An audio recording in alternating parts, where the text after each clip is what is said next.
Oh, hey, I'm here.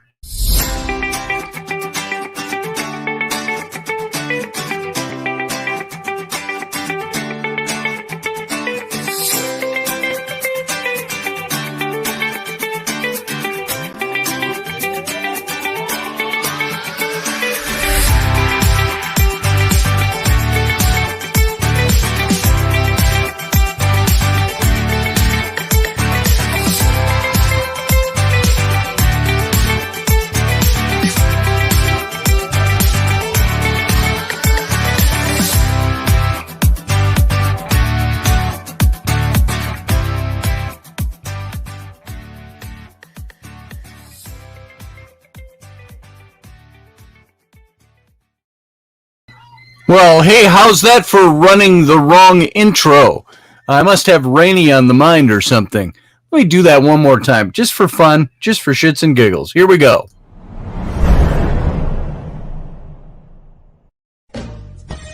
Are you looking for a really awesome and amazing graphic designer? How about an illustrator or a photographer? This is Rainey Roberts, and I wanted to tell you how you can get my designer, illustrator husband, Scotty Roberts, to work for you on your project. Do you have an awesome self-published book but no cover, or even worse, a cover that really sucks? Do you need a kick-ass logo for your company or some f***ing awesome graphic designs for your ads or website? Then get in touch with my husband for the best f***ing awesome kick-ass design and illustration. He knows his stuff, and he's been at this for more years than I've been alive. Go to ScottAlanRoberts.com. That's Scott with two T's, AlanRoberts.com, to take a look at his online portfolio of work, or call 651-468-8115. Now go out and kick some ass with some kick-ass graphic design. Hire my dad, so he can take me to Disneyland.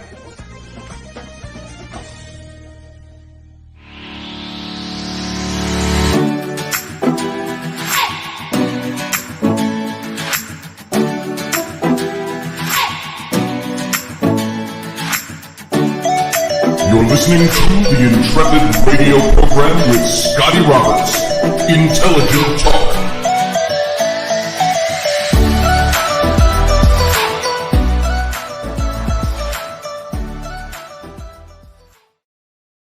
Well, now that was more like it, wasn't it? And welcome, everybody. Welcome to the show tonight. And a couple of human error glitches. Hold on. I have my child was running in and needed something. Ellery? Okay. She walked away. So that's good.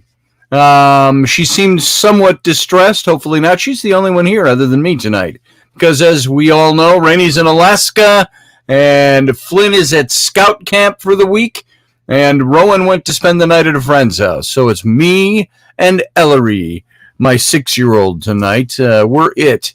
And so welcome to my show. This is Scotty Roberts. This is the Intrepid radio program right here on the Odyssey Radio Network. That's ODYSY1.com. Come on over, see all the goodness that's Odyssey Radio and all the places and times where you can see this show broadcast throughout the day in encore performances. And so those of you who are here, you're watching, of course, the video broadcast, simulcast, in my YouTube channel. And that's youtube.com/Mr. Scotty Roberts, for those of you who don't know and are catching this somewhere else. So thanks for being here. I appreciate you all coming on in. Pardon my little lack of producer glitches at the beginning. And I found myself staring at the computer screen when the music faded, and it was supposed to be something else. So, or the timer went off. And so I usually have that wrangled. So there you go. And it's that way sometimes, just the way it is. It's what I do. And full of piss vinegar and faux pas. Well, not so much faux pas as not getting things right sometimes. So, hey, everybody. Michelle Canham Free, you're not late. How about that? That's good to see you here. I'm glad you're here tonight.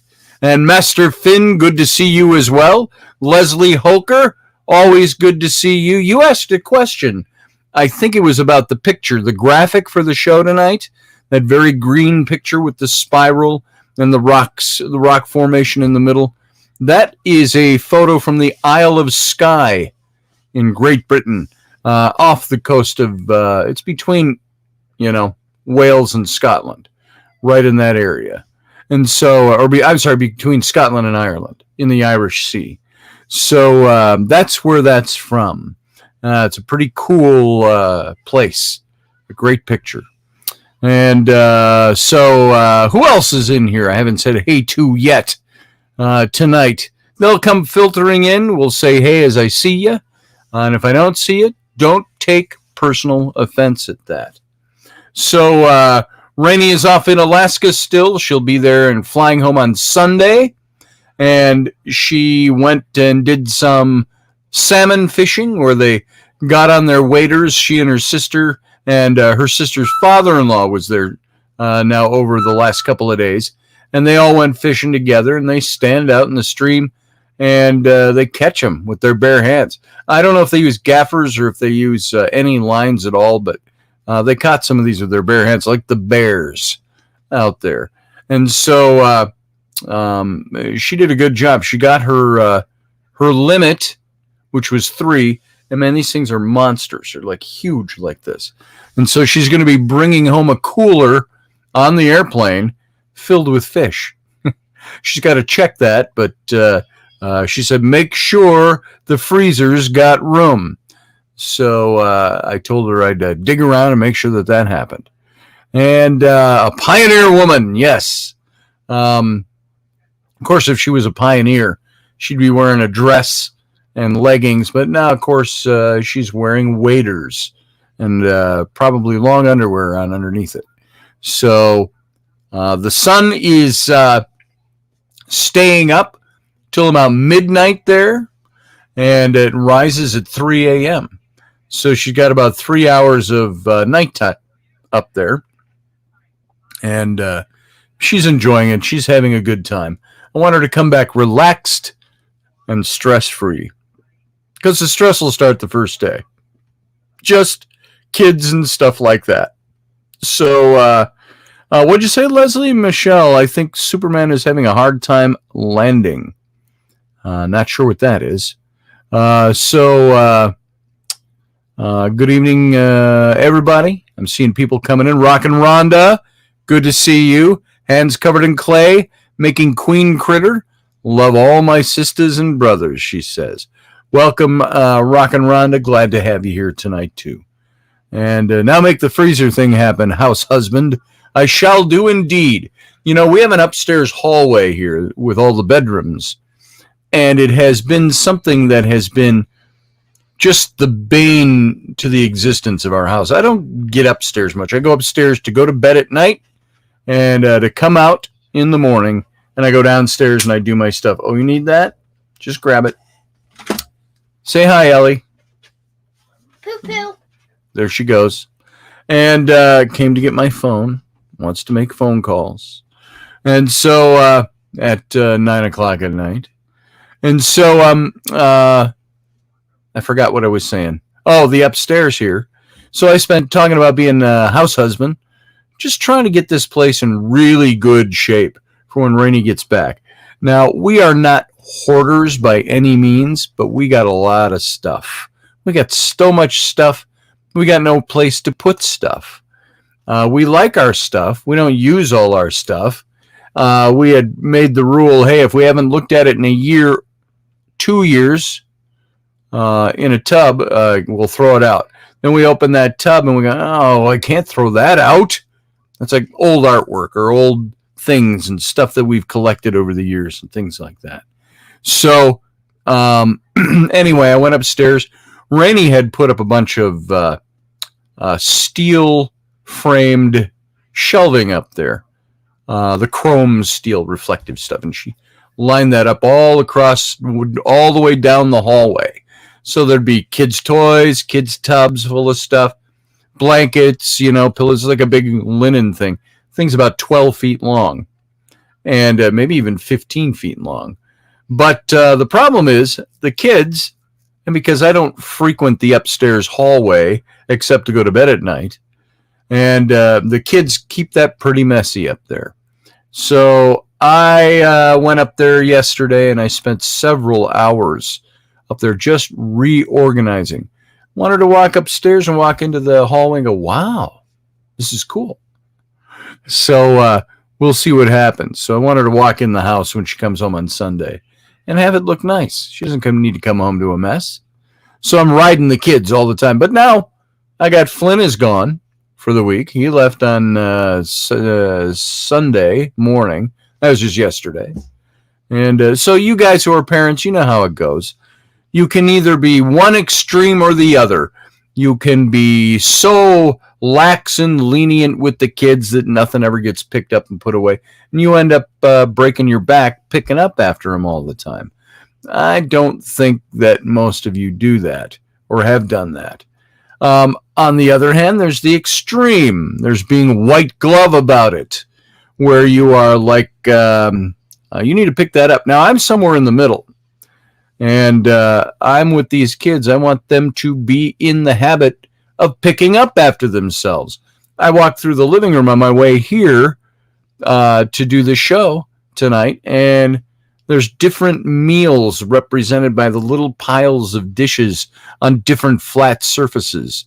It's like the big credenza that's in front of the sliding glass door, one half of it. It's got bowls on it with orange peelings in it. Then there's another bowl with what's the leftovers of cantaloupe slices I had done for Ellery early today. And then as soon as Ellery started eating, I made her some chicken. And she was eating and watching something out in the living room. A friend came over, little girls, and they wanted to play out in the yard. And I said, go right ahead. So that was there. Now she's in because it's after 9. But there you go. That's the Matt Finn says, where is that? I got to get into the comments here. He says, great originator spirit, please bless Scotty Roberts with great prosperity and get this man a bigger space. Thank you, Matt Finn. May the originator take a hand in that and work where I am not able to do that for myself. In certain areas. Work the miracles behind the scenes. That would be awfully nice. Thank you for that. And Wes, I did see you in here, so good to see you today. You went to a bookstore today, and you found a book titled How to Solve 50% of Your Problems. So I bought 2. There you go. You've now got the 100% of your bases covered. And thank you, Leslie, for that. All right. Now we've been, I just want to see what some of you are saying in the chat room. If I miss some of the stuff that's going on in the chat room, some of the conversation, it's not that I'm being inattentive. It's that I'm presenting whatever we're talking about for the night. And I don't always glance over, or I don't always break when I see something so I can keep a train of thought going. So if I don't respond to something in the chat room, it's not that I'm being inattentive. It's that I didn't notice it because I'm focusing on what we're talking about. And so Barbie D, I see somebody saying hi to Barbara. So Barbie D, welcome to the show tonight. Good to see you. And I saw Ryan Gale in there. Don't forget to clean the bathroom. Women seem to like that. I've got one rule that is kind of a hard, fast rule, has been for me for years. I don't care how messy your house is.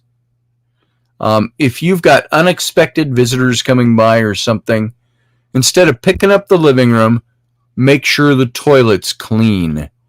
I always do that whenever I know somebody's coming over, and just almost daily anyway. I wipe down the toilet with bleach wipes, and I do the, polish it all up, spit and polish. Do the toilet bowl cleaner and all that. And because I think a clean toilet, if somebody has to use your toilet and it's dirty because you've had kids peeing and pooping in it and they either didn't flush, my kids, it's a constant struggle. Hey, flush and close your toilet. Something I ride them every day, 3-4 times a day for the last year or more. I've said, when you're done, flush your toilet, close it. I said a clean, closed toilet, the opposite of that. A dirty, open toilet is not inviting. So that's it. That's my philosophy on that. Have a clean toilet at all times. So yes, Master Finn, clean toilet. And so, hey everybody, welcome. Tonight we're going to keep talking about Christo-Paganism. I really want to, I'm going to finish up the section on the Bible. Then I want us to get into the earth, views on the earth, being stewards of the earth, short of, I think, where it goes too far as being, tree huggers and so on. So I want us to take a look at that. And I want us to see what a Christian approach to the earth and being conservators of the earth would be versus a pagan point of view. And you can imagine probably going around in your head already, you're probably getting the idea of where that is. Leslie said, yoo-hoo, Scotty. Did I miss something? Hey, Leslie. Yoo-hoo. Right back. So, let's see. What do we got? Matt Finn says, I've tried to remind some of my bachelor buddies, no female wants to sit in your filth. Ain't that the truth? Who is behind me?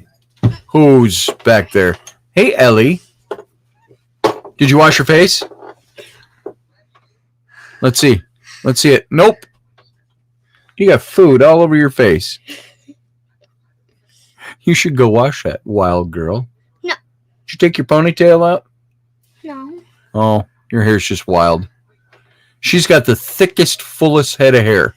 Dave Potter was over. Uncle Dave was over the other night when I did the wedding on Saturday, and he said, that Ellery's got some thick hair.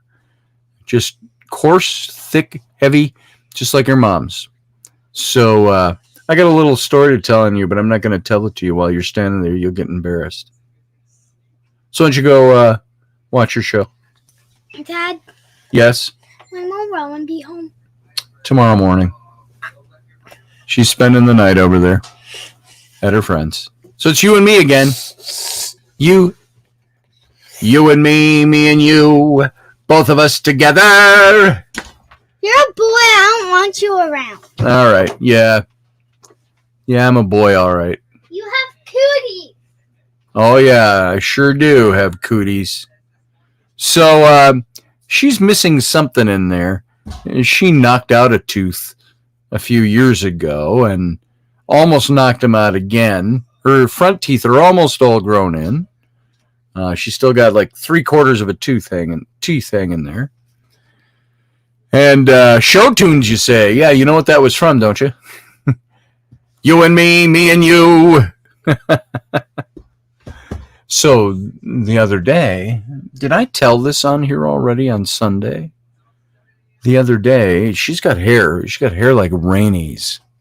That was one of the things that just caught my eye with Rainey early on. It was hair, eyes, boobs, butt, legs, all those things. But Rainey had this thick, full head, and it wasn't mole hair, just this huge, cascading head of hair. You see her when she does her big braid. It's like a huge navel knotted rope because she's got that big hair.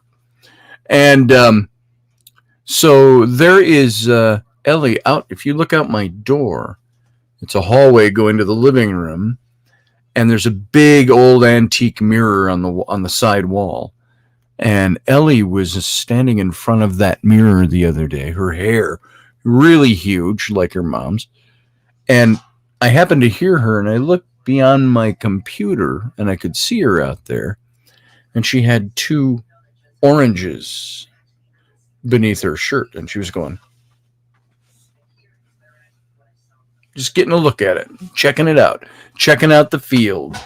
And if she's as mini-me as her mom, she will probably be well endowed someday. But right now, for 6 years old, she was given a practice look in the mirror. I thought it was really cute. So I wish I'd had a camera right here so I could have shot a picture of that. So Elderberry, good to see you. Nice to have you here tonight. along with everybody else. What else we got? Who else we got? Kevin Miller. Good to see you, brother. The hands reaching up over Scotty's shoulders made me laugh out loud. Yeah, Rainey's done that too. She's snuck in here, and she'll put her hands will come up over my shoulders, and she'll peek out. So I'm glad that she's away. I'm glad she's having a good time. Let's see, what's 10 and 8? She'll have been gone 18 or 19 days by the time she gets home. So we're doing okay here. We know what we're doing. We got this. Hey, I got people. But it'll be nice to have her home. And I think I heard her. She called Ellery on the phone, where they're up camping with the camper doing their salmon fishing. She doesn't get good reception. She'll get a text message every now and then, but she can't talk on the phone. It just doesn't allow her to do that. And so she's driving, and she called Ellery back. And every pause in the conversation, Rennie was like, I love you. I love you. And so she misses her little girl. And Ellery is mama's girl, by the way. Rowan is going to be a rough teenager someday because she's already at 9. Like, I don't need you people. I got life covered. So we'll see how that all goes. So things are going well here. And, cooking's fine. I like to cook. Sometimes it's a pain in the butt. Ellery is somebody who doesn't like anything that's made. Nothing. She's got very particulars. Toast with butter. Unless I want peanut butter. No, I'll make it butter. Butter. Okay. Dad, you put peanut butter on one of these. I said, it's because you said both. I don't want peanut butter. And anyway, tonight, I said, what do you want to eat tonight? I'm going to make some dinner. Bacon. I'm like, cool. We don't have any. I said, I walked by it at the store yesterday thinking we had some, and we don't. I want bacon. I said, well, we don't have it. I'll get some tomorrow. We'll have bacon tomorrow. And I said, well, how about this? I said, we've got some ham slices in there. How about I fry up a little ham in the electric fryer? And I said, it's like bacon. I said, they all come from the same place. Bacon comes from pigs, Dad. Yeah. Ham doesn't. I said, ham is pig. And I don't want that. I want bacon. Hey, field guy. Good to see you. And so this is what my life is like cooking for her. I want mac and cheese. I said, I'm not making mac and cheese. That's crap food. That's okay once in a while. That's like going to McDonald's once in a while. And I don't even go to McDonald's anymore. So pleasing her, it's just the one child. I made this big meaty spaghetti, Dad's special spaghetti, that I've been making for years. Big meat, chunks of meat that's seasoned. I used meat. I made meatballs I used beef, ground beef, and ground Italian sausage, and mished them all and made some great meatballs. I don't like spaghetti. Well, that's what's for dinner. Sorry you don't like it. That's what we got. That's what we're having. So, anyway, let's get to our topic tonight. I want to talk about this. We're talking about Christo-Paganism. And what is it about Christo-Paganism? Why am I so stuck on this? I don't really step out and identify as a Christo-Pagan. There are elements of it that I go, yeah, I've got Christianity, but I've backed off of some of that. Haven't thrown out Jesus with the bathwater. Don't want to touch that. Don't want to deny that. I don't think that would serve me well. Not that it's about serving myself. But I don't believe that you can take him out of the equation. There's something there that needs honor and respect. Is he the Son of God? The Son of God? Maybe. Is he one of the Elohim? Maybe. We don't know for sure. It's all what goes into trusting and putting your faith into the texts that were written. And I had somebody say something to me the other day on a post about, well, I believe this, I believe it's the Bible is God's word, and that's it, period. And I said, how do you know it's God's word? I said, I'm not mocking you. And this is an old friend. I said, I'm not trying to mock you, but I have to ask you, what is the cornerstone of your belief system? How do you know? You just know? That's where I was once. I just know. It's in my heart. What's the cornerstone of your faith system? And to say the Bible is the word of God, that's it, period. You have to believe that. It's an issue, a matter of faith and belief. You put your faith in these ancient texts and say, there's something to this. I believe that this is true. And that's what it is. It's faith. Ryan asked, do agnostics go to the old hot place after they die? Who knows? The theology I was trained in, once you had salvation, you could never lose it. Because the idea was this, Ryan, and I may have mentioned this when we were in conversation about this before, this kind of topic, but the idea theologically is that if the Bible tells you that salvation is nothing you can do on your own, you can't earn it, you can't do enough to earn it. If you could earn it, then Jesus wouldn't have had to die on the Son of God, by theology, would not had to have died on the cross to be the redemption for sin. If we could do it ourselves by living a good life, doing good things, why God's Son have to die? What was that for? If we can do it ourselves.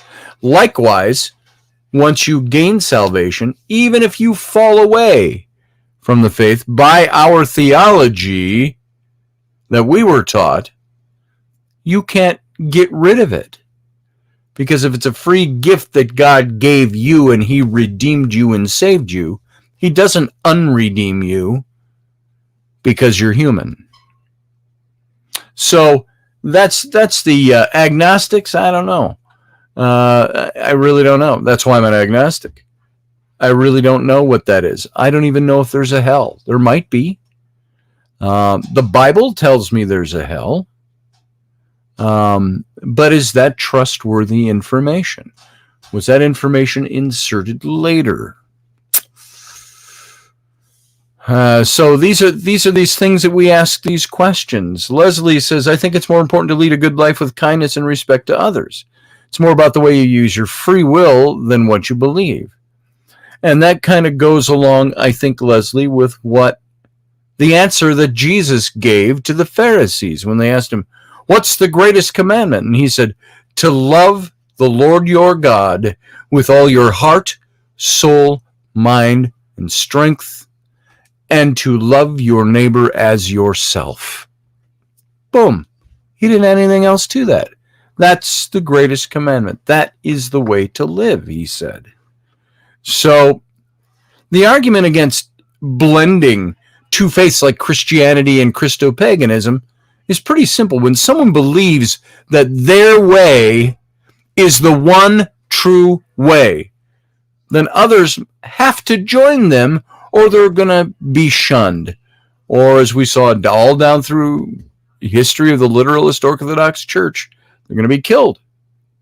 And this attitude is what's causing the us versus them wars of these quasi-religious natures in the world today. Muslims, Christians, Buddhists, Hindus, Jews, and others are fighting each other with both words and weapons in an attempt to convert people to their point of view. That's the hard part, because you saw God do the same thing in the Old Testament. That sounds an awful lot like a not God. That sounds an awful lot like people. People who wrote that. People who are trying to impose that on you. Now, if that's the way God is, That's a tough one.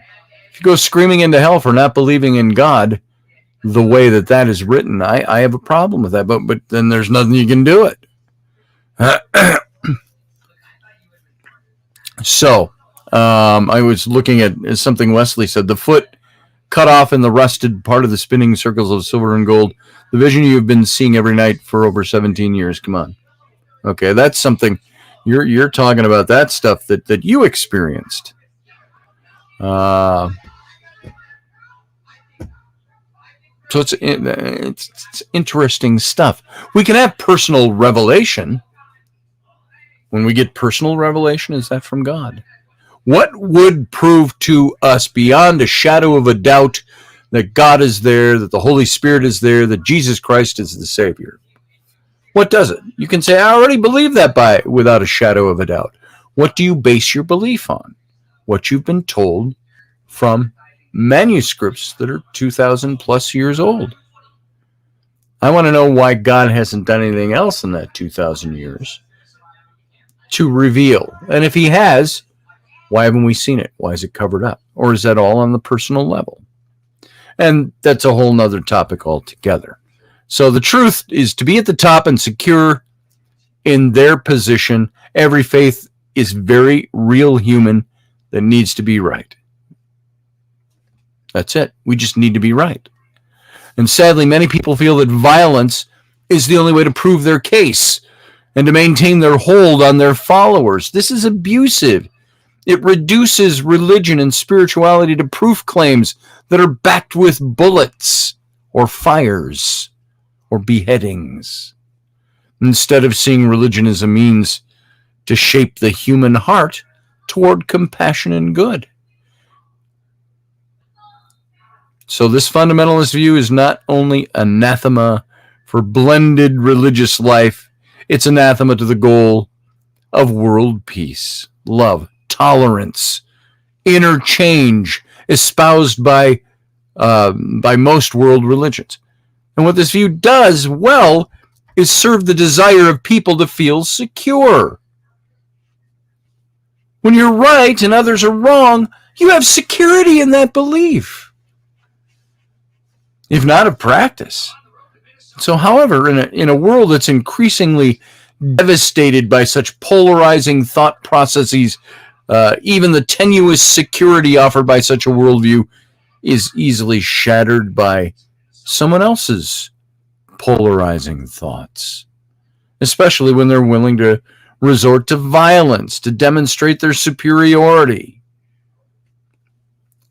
What I'm giving you here is it's an attempt to offer a different worldview, which maintains that, although different, various beliefs, different from each other, various beliefs can provide equal security to believers without the need for it to become a one-way discussion about who is absolutely right. Unless, of course, it's true that God says, I am a jealous God. I never saw jealousy as an attribute of godliness, but apparently God is a jealous God. He wants you to worship this way, we were taught from Judeo-Christianity.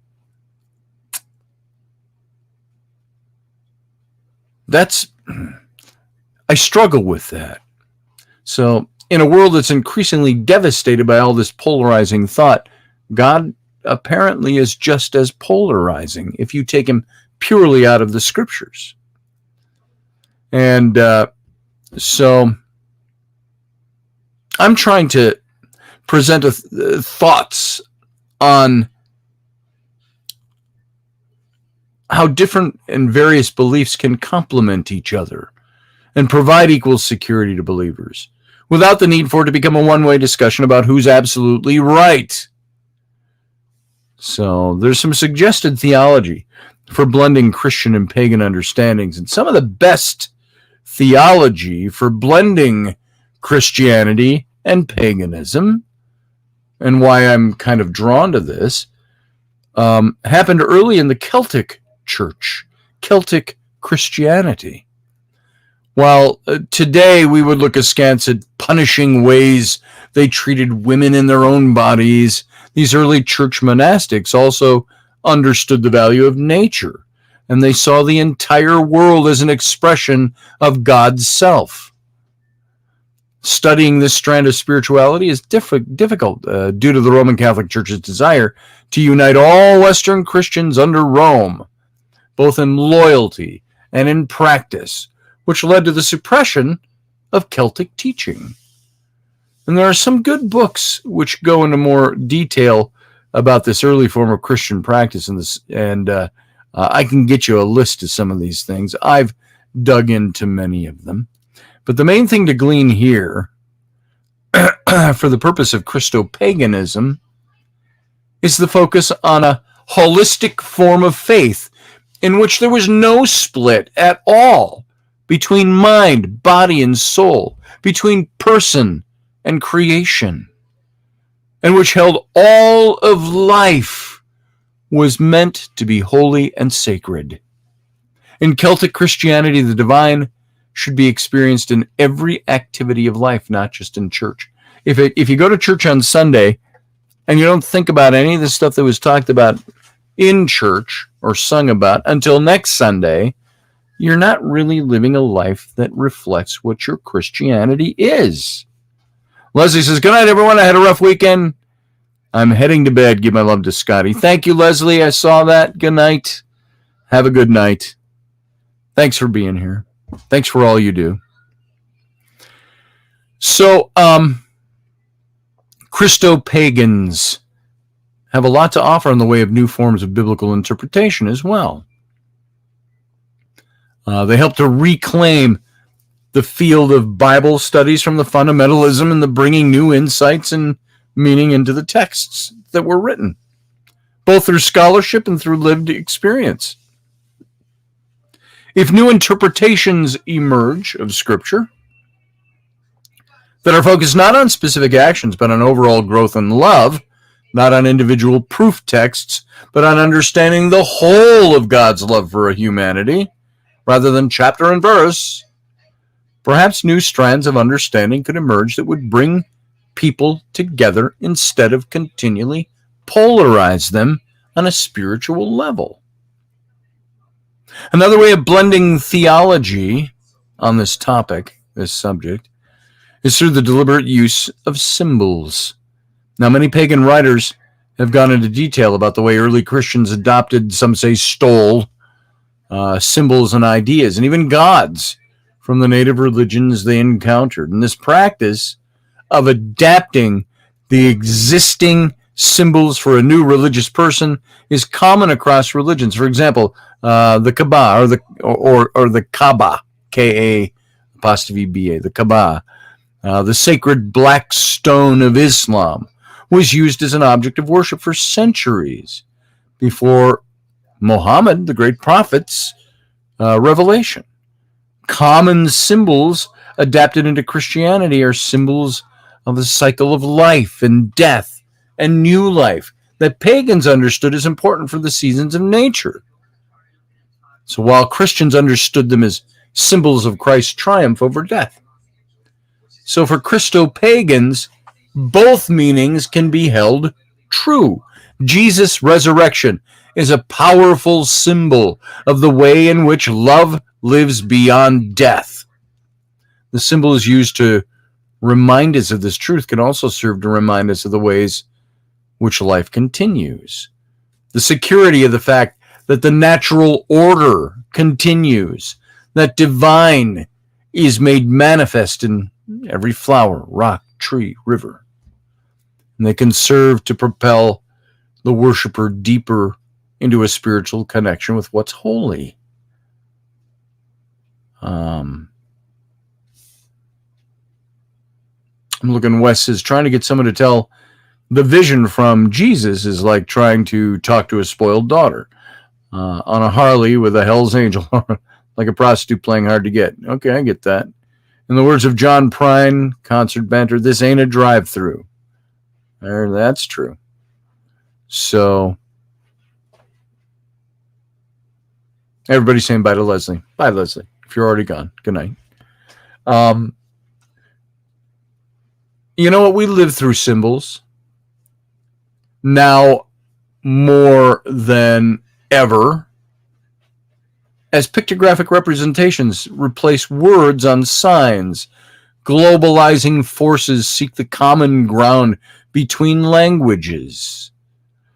And in this time and space, the shaping of symbols into new meanings is common. But instead of being reduced to corporate logos, faithful worshipers can and should reclaim symbols for religious purposes. And in ways that promote faith through diversity, not faith at the expense of diversity.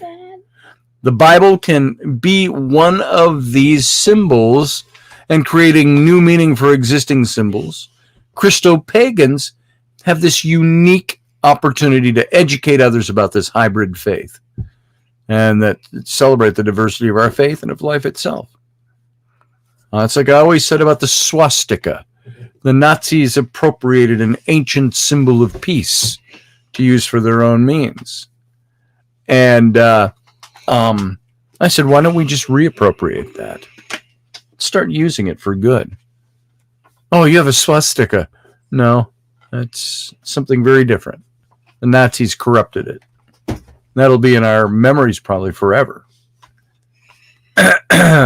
So, yes. What can I do for you? Are you almost done? What's all over your face? Your face is broken out a little bit. What's that all about? What?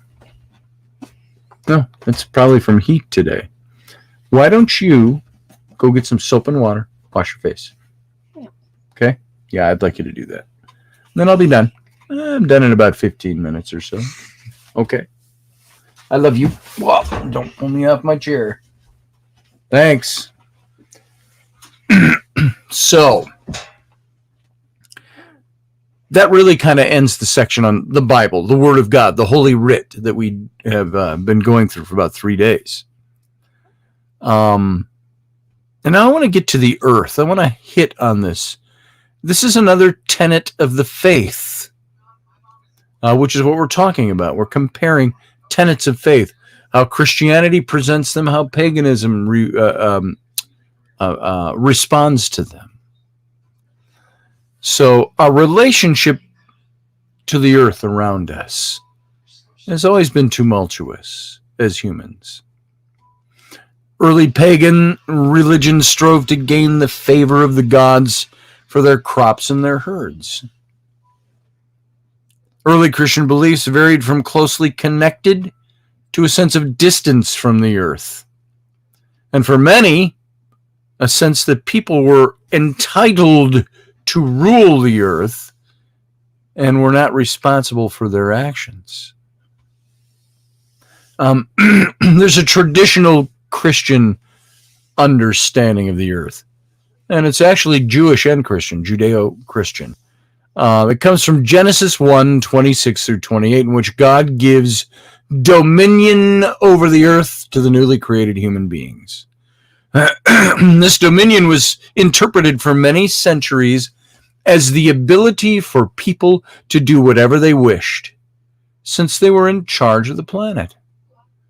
And it's this sense of entitlement, coupled with the deep-seated belief that the earth was in fact just a stopping point on the way to heaven, meant that environmental concerns didn't get much attention from individual Christians or from Christian denominations. By the time of the Industrial Revolution in the West, this attitude had pervaded philosophy as well, and many rational people firmly believed that as reasoning beings, humans were entitled to the planet's resources. And so in the past 25 years, it's become critically apparent, both to denominations, to individuals, that the planet is a bit fragile at times, at least on its surface. Now, I'm not a New Earther. I'm not a... I have a big problem. This is a totally different topic. I think, like COVID, environmentalism can be politically driven. I think we have to be good stewards of what we have. And I think we need to be conservators. We need to not waste what we have. But I also don't think that we can destroy the planet. Now, we could destroy the planet for us. You go to a nuclear war and you set off 200 nuclear missiles all at the same time. What's going to happen to this planet? For 100,000 years, it might be uninhabitable. But as we learned in Jurassic Park, life finds a way. I think life will re-sprout on this planet. Planet's survived a whole lot more than what we have doled out to it. And so there's this, it's almost like when I'm talking about that sense of entitlement. Remember the Disney cartoon Pocahontas and the famous song that was sung by Vanessa Williams. The Color of the Wind. It's Pocahontas speaking to, and of course this thing is way over fictionalized. A very different story in real life. We'll do that someday. We'll cover that story. But in the song, in the Disney cartoon, she says to John Smith, she says, "You think you own whatever land you land on. The earth is just a dead thing you can claim. But I know every rock and tree and river has a life, has a spirit, has a name." You think you own whatever land, let's see. It goes on into something else. So you get the idea there. And, I remember the words to that at all because my older daughters, Abby and Bryn, they watched that 3 million times when they were growing up. So there's a traditional pagan understanding of the earth, which I think is important here. Matt Finn says, by the way, most of it's been manipulated to force regulations on American energy independence and industry. This is very true. It's industry. I read to you what I did that shirt on my Etsy page with Theodore Roosevelt, and it's got the symbol of the national parks and the buffalo at the bottom, the bison. And he says something about this is your inheritance. This is the land it belongs to you, and don't let greedy men try to strip it from you. I thought that was very poignant words on his part. And because of the over-politicization of this topic of the earth, we tend to shy away from wanting to get too deep into it. But I love the planet I'm on. I don't know enough about it. I follow scientific trends. I do know that we can't destroy it. We could destroy it for ourselves, but we aren't going to destroy it forever. And I think paganism has a pretty good understanding here. Well, here's their traditional understanding. Paganism, in its modern incarnation, has always been at the front of environmental projects.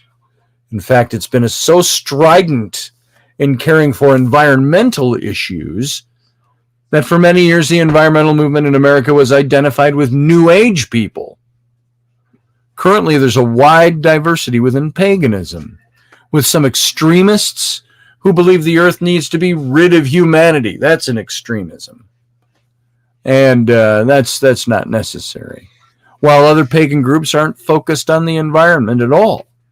So choosing instead to concentrate their attentions on reclaiming ancient religious practices. And so a quick search of Witch's Voice or other similar websites is going to reveal the spectrum of pagan action on this subject.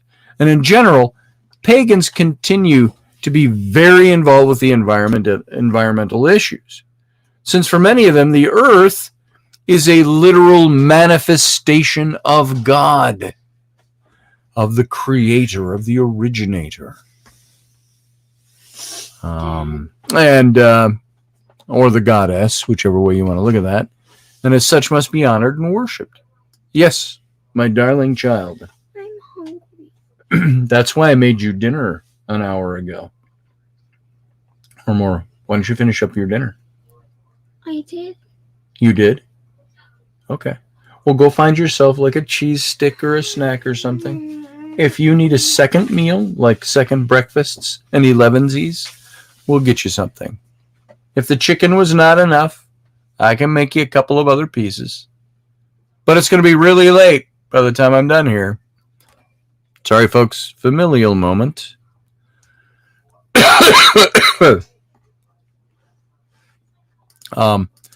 Matt Finn says, too many references to NWO and Depop for me on those stones. Which stones? Oh, the Georgia Guidestones. Yeah, exactly. Same for me, Matt Finn. Michelle Cannon Free. Yeah. That's what I see in that. There's a lot of depopulation mentioned there. A lot of New World Order type of stuff. I'm very careful about the Georgia Guidestones and what I think about them. If you worship God's creations, is that not a way of worshiping God? That's a good question. Because remember, biblically speaking, Lucifer was a creation of God. He wasn't an equal to God. So if you worship a creation of God in Lucifer, are you worshiping God? Probably not. Not to be flippant about that. But there is... But if you worship God's creation, you're worshiping the object that was created as opposed to the creator. Unless you fall to the belief that the earth is part of God, is God. In paganism, worshipped as the element of God in paganism. I appreciate that, says Matt Finn, what I have, but I don't worship assets. There you go. So there's that. I think that's a good question, though, Ryan. Very good question. So, in today's world,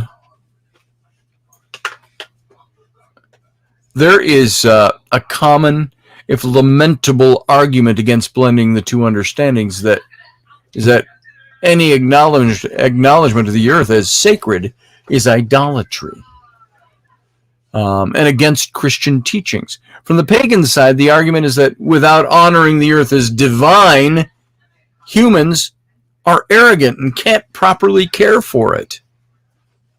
And both of these suffer from the hostility and misunderstandings that have plagued both religions. And so in today's world, taking the earth seriously is both a local and a global concern. Pagans have lambasted Christianity for not taking the earth seriously enough, and far too often they've been right. However, there are serious theologians who try to remedy and neglect and maltreat the earth. Pantheism, as shown above, panentheism, as I've talked about before this, offers this theological method for understanding God as within the earth, our home, while still maintaining, and this speaks, I think, directly to what you were asking, Ryan Gale, over in the chat room, a method for understanding God as within the earth, our home, while still maintaining the transcendent majesty of the divine that's beyond our ability to perceive tangibly. And in addition to creation, spirituality, one or other branch of Christianity or Christian theology that has been especially active in this process is the process theology. Process theology. And I'll be done very soon. Now, what we have talked about many nights in the row when I'm doing the radio, don't come in and ask me questions about food, about TV, about stuff like that.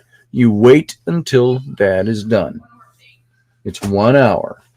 Sometimes a few minutes more. So, no more words until I'm done. Okay?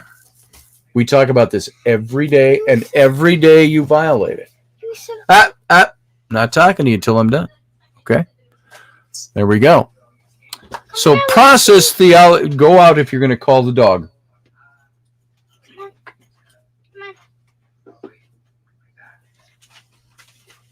All right. One of these days that's going to click. So process theology is a school of thought which believes that everything and everyone, including God, is in process. God as a relational entity is changed by relationship to all of creation, including humanity. I see God of the Old Testament, even if you stick to Judeo-Christian theology. God has changed. He has been in process throughout all of Scripture. If you go back to Genesis and look at the way God dealt with humans, he had created something that he had never created or had to deal with before, and something that had enough free will to tell him no. And as God goes on, this is why you see the different dispensations, the different covenants throughout the Bible. I think that is because God had to learn how to be a parent, so to speak. He created these beings. Now he's got to learn how to deal with them. I gave him free will. I'm going to wipe them all out, he says to Moses. Moses says, you can't do that. You're going back on your word. That's all Scripture. That's all theology. Johann Densing Gypsy says, God is a good God. Welcome, Johann, by the way. Good to have you here tonight.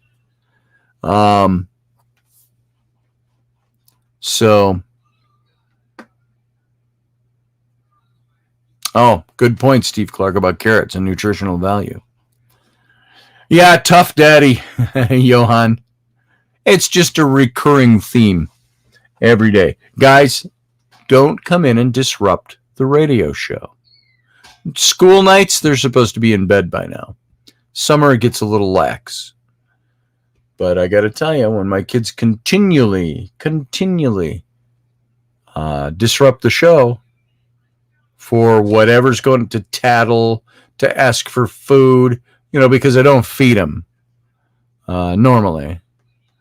No, because she ate an hour ago. Chicken and all kinds of stuff that goes with it. So, blah, blah, blah, blah, blah. Anyway, let's move on. Sorry about that.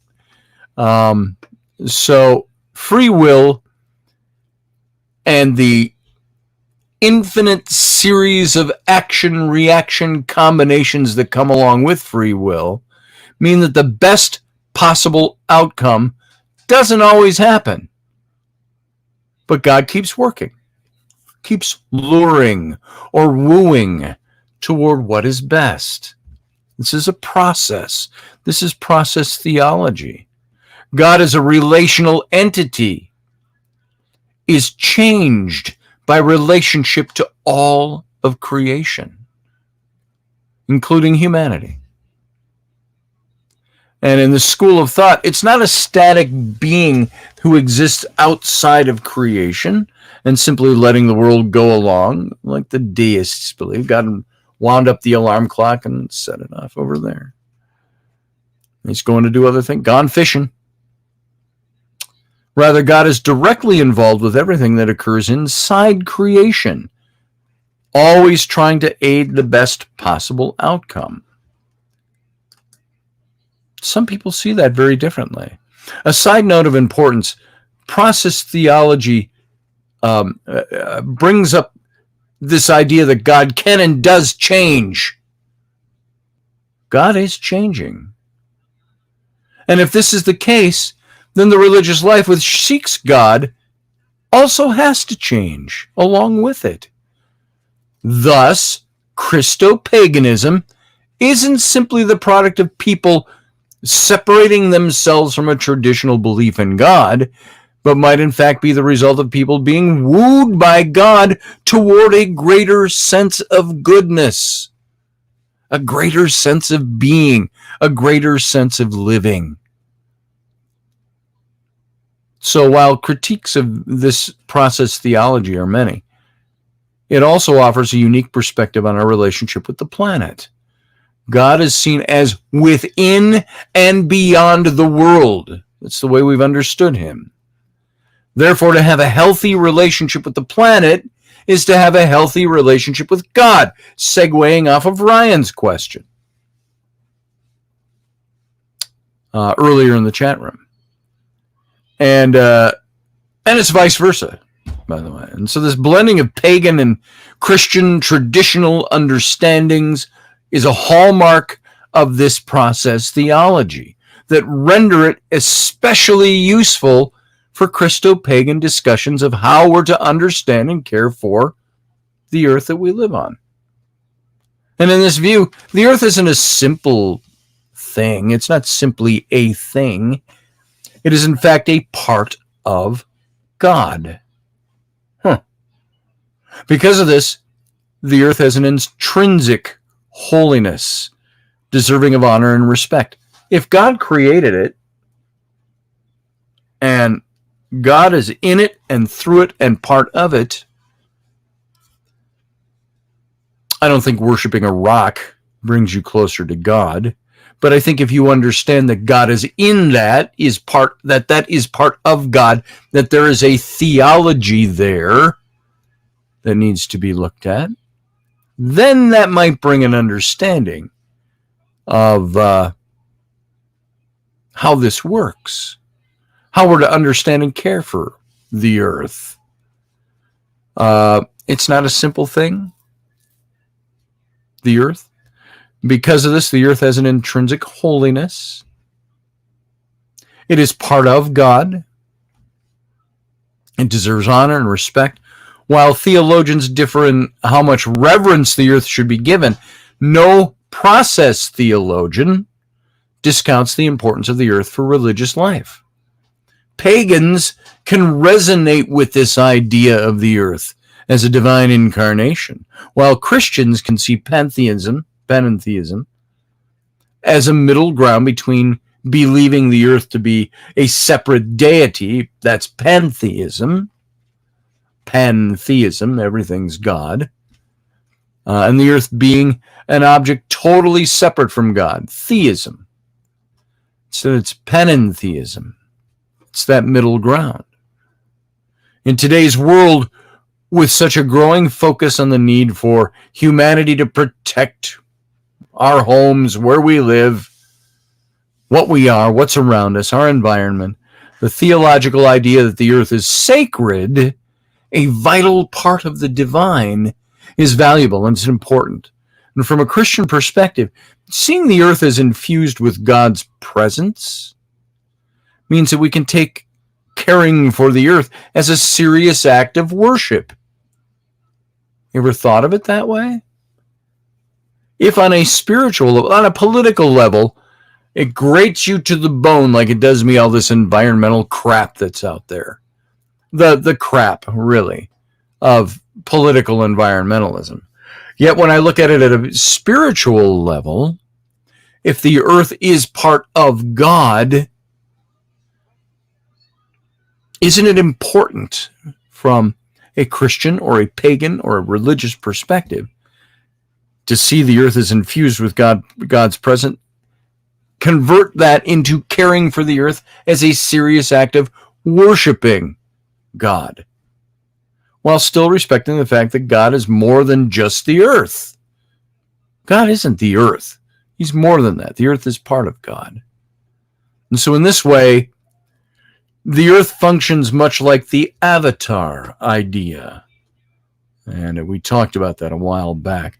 The earth is one more revelation of God that takes a concrete, tangible form, an incarnation, while still only being a portion of the whole that is God.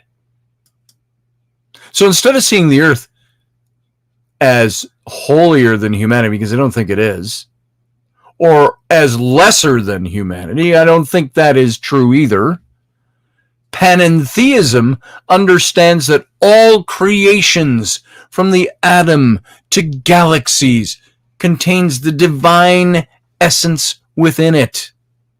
We contain, just like we do.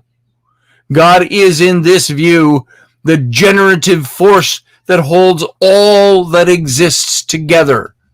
The New Testament somewhere, I can't think of the verse, I think it's in Peter. It talks about the earth. It says, by God, all things are held together. Speaking of atomic science, before atomic science existed, everything's held together by God. So God in this view is the generative force. And this both and theology is appealing to a mixed religion like Christo-Paganism, since it honors both traditions while forging a middle ground that is distinct from the traditional view of either side. And we can't care for people without caring for the planet. And the reverse holds true as well. Instead of favoring one over the other, Christo-Pagans are called to walk a middle road where they offer a challenge to the status quo on many issues, including the environment.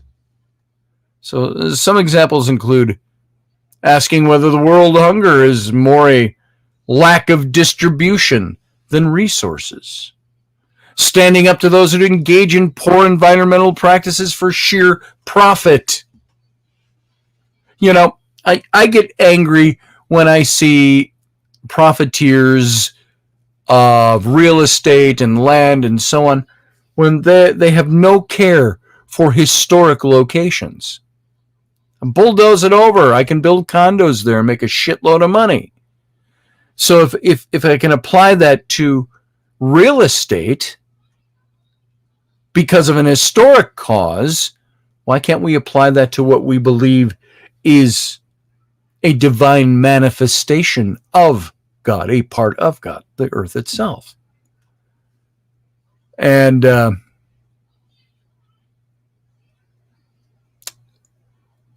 when a lesser profit, when it's for a lesser profit, there are better, more sustainable ways to manage the issue.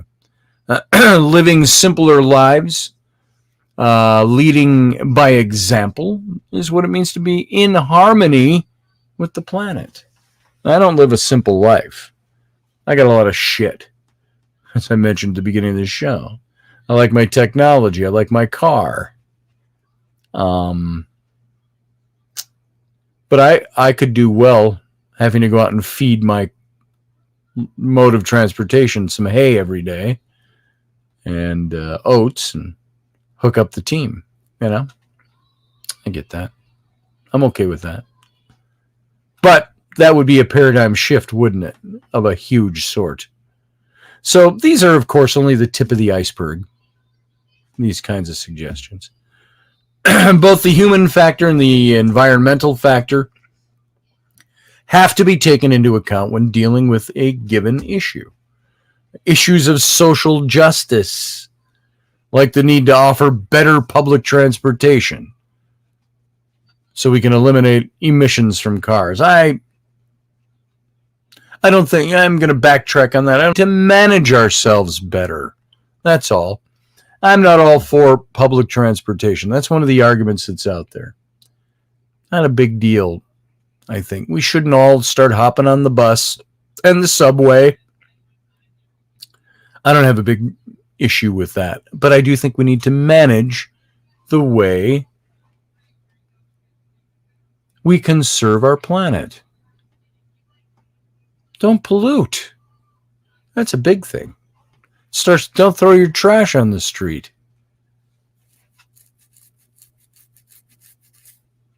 Ensuring that people have access to good food. Good health care. I've talked about health care before. I don't think there's anybody in this country that should fall through the cracks when it comes to nutrition and good food to eat for them and their kids, and health care for them and their kids. The people who fall between the cracks are the ones you gotta look at and say, if they don't have the money to take care of themselves, they've fallen into that trap of trying to survive. That's when we should be there for them. That's another topic. Yeah, Steve said it exactly. Some people just overdo having things. Many of the same things instead of using what they really need. I agree with that. I can see that. I fill an entire trash bag every week with trash I pick up on my street, says Scott Allen. It's disgusting. It is. Yes, Michelle Cannon Free, it is 10:11. Now 10:12. We're going overtime a little bit. So we'll be done in a few.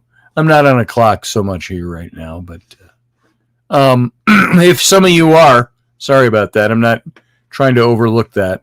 I just wanted to finish this section I'm in, which there's not too much left here for this, and we'll be done with this topic on the earth. Christo-pagans can neither stay silent about the planet, nor can they ignore the fact that both extremes are fraught with hypocrisy. Environmental leaders use private jets. Al Gore. I don't have any problem with them using private jets and flying. It's their lifestyle. Until they start preaching at all of us to not do it. That's an hypocrisy. So the general public electing poor leaders into office over and over again. All of these are things that need to be changed. Just as much as I need to make sure I recycle my cans and my plastic. I got a big box that sits by our trash can that I tell the kids every day, that is not for your food scraps. That goes in the garbage. Here's what goes in that. That's the recycling box we put in the recycling bin. And trying to teach them what recycling is. Not because I'm a fanatic about it, but because I believe it should be done. We waste too much. So it's just like recycling at home. And it's all an equation that begins with changing our daily attitude. Isn't this part of being not woke, but awake? Awake and aware. And so a note about health has to go here, and then we'll wrap this up for tonight. We humans are important parts of the created world, and we're important parts of the divine, which is being made manifest throughout creation. So as such, we have a holy duty to treat this God stuff inside of us with appropriate reverence as well.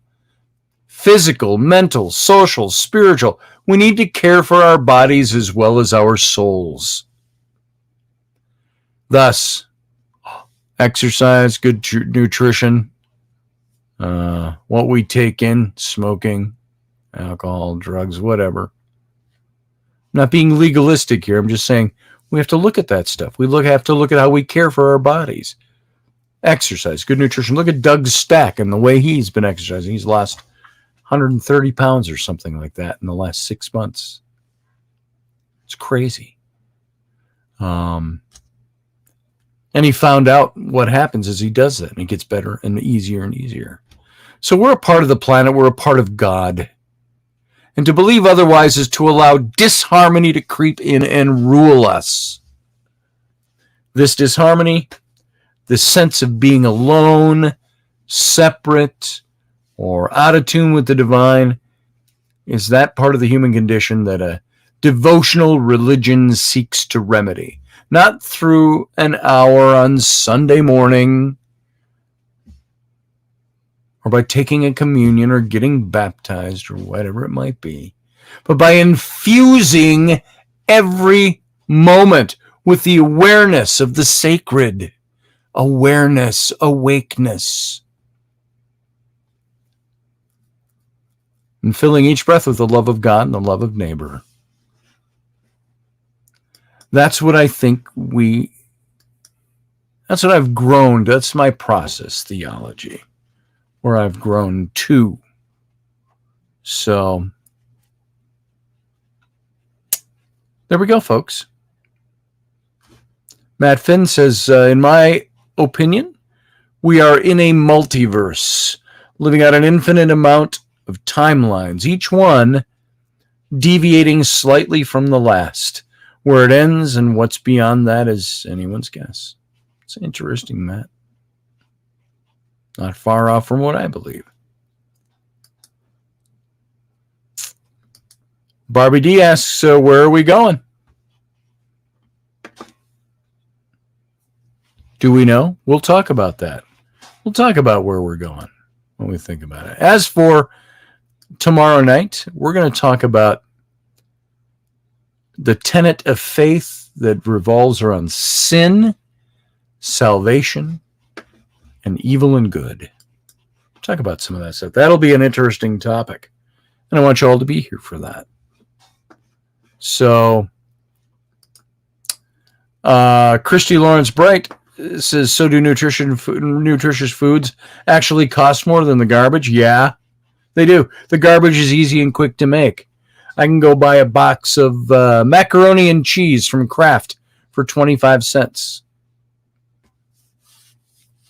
But if I want to go buy a green pepper and stuff it with whole barley that I've soaked, it's more time to create.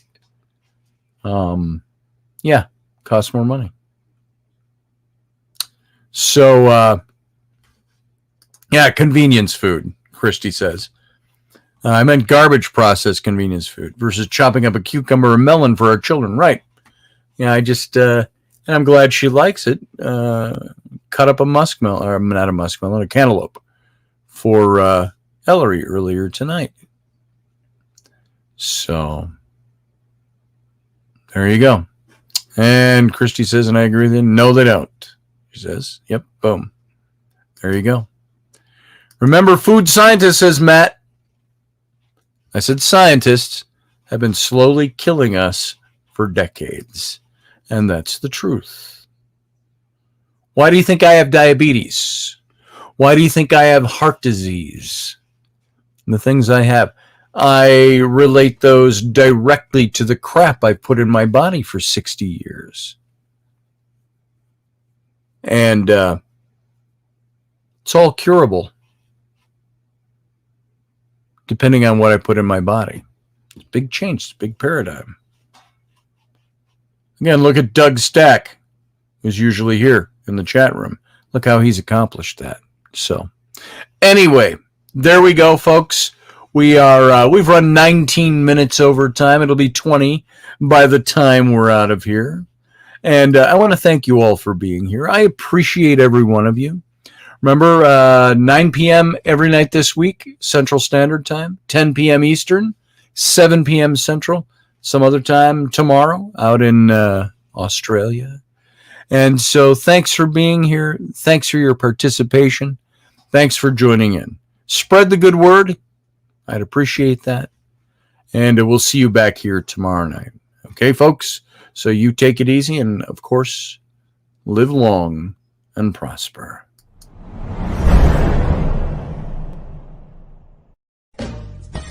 Are you looking for a really awesome and amazing graphic designer? How about an illustrator or a photographer? This is Rainey Roberts, and I wanted to tell you how you can get my designer, illustrator husband, Scotty Roberts, to work for you on your project. Do you have an awesome self-published book but no cover, or even worse, a cover that really sucks?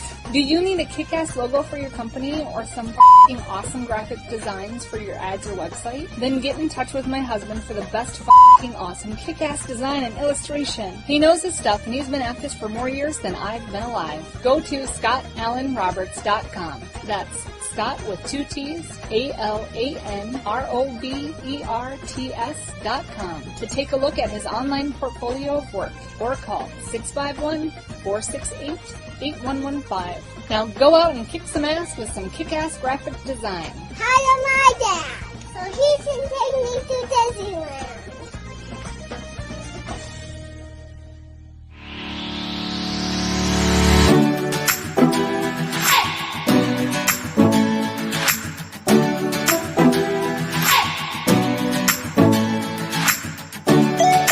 You're listening to the Intrepid radio program with Scotty Roberts. Intelligent talk